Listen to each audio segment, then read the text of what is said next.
दो बचपन के दोस्त आरिफ और वसीम अपने शहर के करीब वाक़ा एक कदीमी जंगल में रात गुजारने का फैसला करते हैं। ये जंगल अपने अजीब व गरीब माहौल की वजह से मशहूर है। दोनों दोस्त पुरजोश हैं और इस रात को एक एडवेंचर समझकर निकल पड़ते हैं।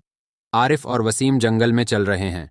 माहौल में खौफ का सा एहसास है। जब आरिफ और वसीम अपने कैंप की तैयारी करते हैं तो उन्हें एक खौफनाक आवाज़ सुनाई देती है जो कहीं से आ रही है, जैसे कुछ सरगोशी कर रहा हो।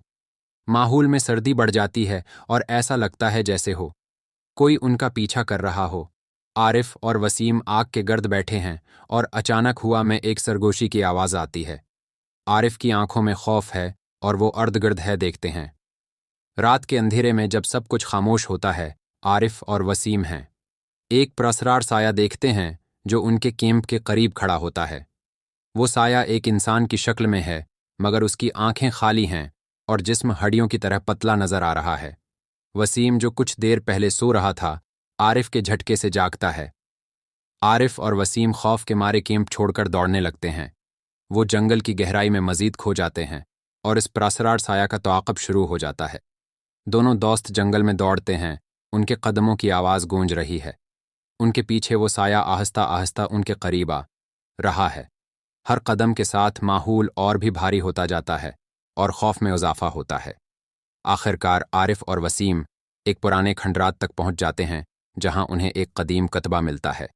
वो कतबा बताता है कि जंगल में एक बदरूह की मौजूदगी है जो हर बार नई रूहों को शिकार करती है। दोनों दोस्त खंडरात के अंदर एक पुराने कतबे को देखते हैं जिस पर खून से लिखी हुई तहरीर है। आरिफ के हाथ कांप रहे हैं और वसीम के चेहरे पर खौफ वाज़ेह है। दोनों अब समझ गए हैं कि वो किस तरह के राज हैं। मैं फंस गए हैं। आरिफ और वसीम अब फैसला करते हैं कि इस बदरूह को शिकस्त देने के लिए वो उसका राज खोलेंगे। दोनों दोस्त ज़मीन पर एक जादुई दायरा बनाते हैं और बदरूह को काबू करने की आखिरी कोशिश करते हैं। अचानक पूरे जंगल में एक ज़ोरदार चीख गूंजती है और दायरा के अंदर से एक सफ़ेद रोशनी फूटती है। आखिरकार बदरूह को हराकर दोनों दोस्त जंगल से बाहर निकलने में कामयाब हो जाते हैं।